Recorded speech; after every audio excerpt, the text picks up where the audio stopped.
get an opportunity to talk about the Juan Soto trade, I'd love to talk about it a little bit. For those of you that didn't tune in last night, I think it's an absolutely absurd trade.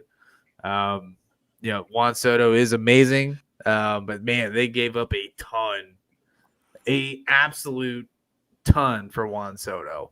Yeah, but they also so I actually disagree with you on this. Really?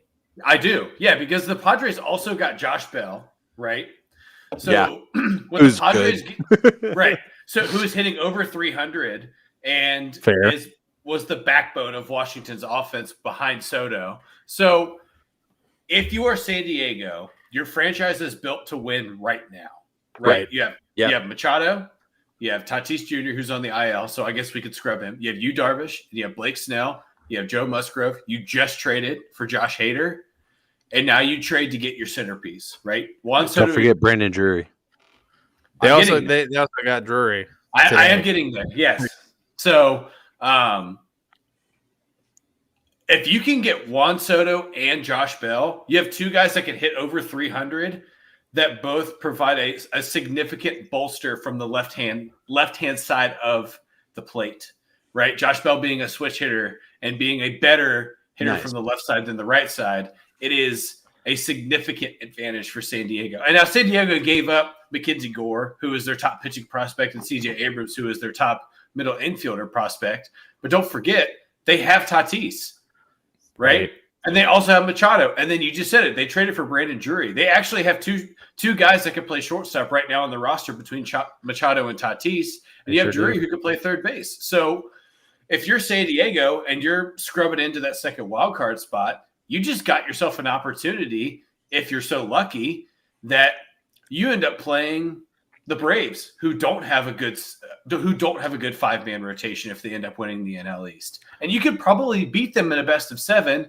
And by the way, if you can re-sign Soto, you've set yourself up for a guy that has proven to keep himself out of trouble, because Fernando Tatis Jr. has not, right? The guy's been in 5 motorcycle accidents in the last 4 years, because whenever he goes back down to the DR, for whatever reason, he can't stay off a motorcycle. I wouldn't either. Just putting that in perspective. I mean, when you're 23 and you have ever ridden a bicycle around an island? It's fantastic. It's fantastic. But you get a guy like Juan Soto in, and you have a true proven piece of your puzzle that fits and you could build around. And the good thing about Juan Soto, which I see as an advantage over Tatis, is that, yes, Soto's not the defensive prowess over Tatis, but Juan Soto is 23, and he is still continuing to hit his stride. We saw Tatis hit his peak a couple of years ago, and then he's kind of valleyed down.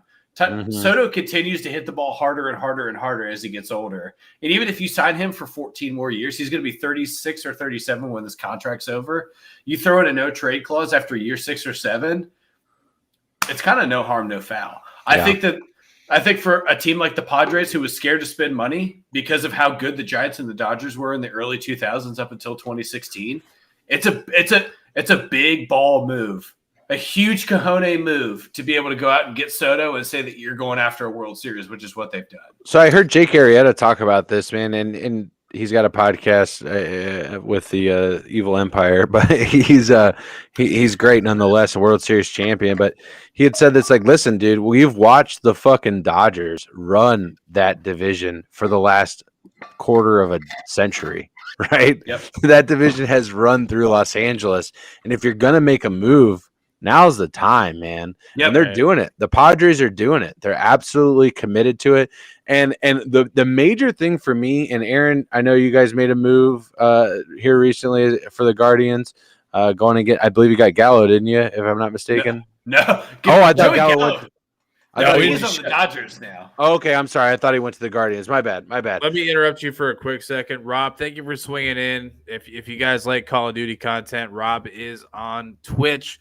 Dirty_Harry85 on Twitch. He is live right now. Rob, thank you for swinging in. We love you. Appreciate you, Rob. Have a great rest of your evening. The point I was trying to make before I put my foot in my mouth, but what you're watching right now is a small market, quote unquote, prove it doesn't matter. It doesn't fucking matter. San Diego is not a sports market. We just talked about how important the NFL is and how you're going to get viewership no matter what. Even if your fucking starting franchise quarterback is a piece of shit, you're going to get viewership. It doesn't matter. The Padres, we watched a team leave that market, right? The San Diego Chargers left that market. That should then let me know, okay, that's a small market. Everybody knows a game in San Diego is filled mostly with fans of the other team. It is a transplant town or a vacation town. It is not a hard sports town. College football suffers the same thing on the West Coast. It's hard to get people to give a shit about college football. Similarly, sort of, to baseball when you're talking about teams, not so much with the Dodgers, not so much with the Giants. Look at the Oakland Athletics, however. I digress.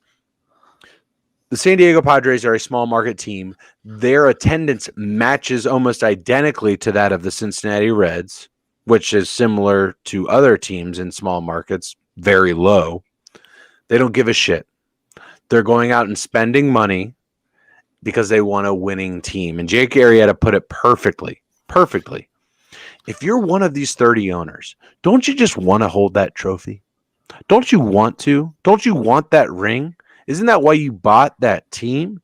And if that's not the reason you bought that team, go buy a natural gas company. Go buy a fucking other organization that doesn't have millions of people's emotions tied to it. Go buy that. Go do something else because sports is about winning. Right. And that's it. Sure. And this ownership group in San Diego has proven that they give a shit about that. And hats off to them, man. I mean, they've absolutely put their money where their mouth is. They have the big three in baseball right now. It's not even close. Yeah, they have the biggest three bats in the lineup. Yeah, I had actually tuned in last night and asked that question. I was like, is this the first legitimate big three that we've seen in I think it is. in the last quarter century? Yeah, it'd be another one that even comes close.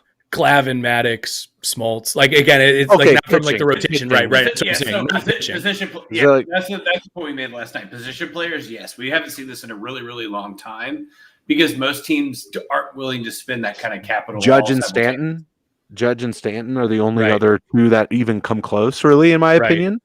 Yeah. Well, I made the comment too last night, and I'm not as dialed into baseball as you guys are, but I certainly I know enough to be dangerous, if you will. But woke up dangerous. Exactly. So you woke up like this. That was the comment I made was shut up. Don't let your owner tell you that you're a small market and you can't compete. Yeah. That's what the Padres just proved. Yep. Yeah, absolutely. I mean, that the Castellini family needs to go die in a fire because they can absolutely, they can absolutely afford to make the moves that San Diego is making. They just refuse to make them. I 100% agree. Absolutely 100% agree. It's going to be interesting to see how the Padres look going forward. A team